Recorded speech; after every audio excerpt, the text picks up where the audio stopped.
ఇంతకు ముందు ఇంటికొచ్చి గుసగుస మాట్లాడేటోళ్ళు ఎవ్వలే. కా చిలకక్క బిడ్డ రాని మొన్న నచ్చిన సంబంధం ఖాయమైందట నానే. ఏ ఆమె జీవితాంతం పెళ్లి చేసుకుంటే ఇష్టమే లేదట. బాగా చదువుకునేది కదా, స్వతంత్రంగా బతకాలని ఉన్నదట ఆమెకు. బిత్తిరి మొకపోతే ఆమె మనిషే. ఒక స్త్రీకి ఖచ్చితంగా భర్త కావాలనే. ఆ భర్త అంతా అవసరమే ఉన్నది.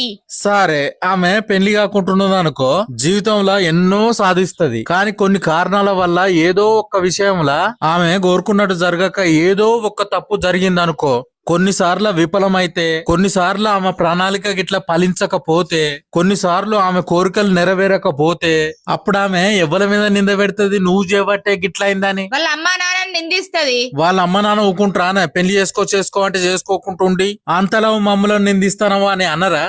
తినకపోతే అట్లనే అంటారు. పోనీ ఆమెకు ఆమె నిందించుకుంటుందా అనే చెప్పు. నిందించుకోదు. అందుకోసమే నింద మోపడానికైనా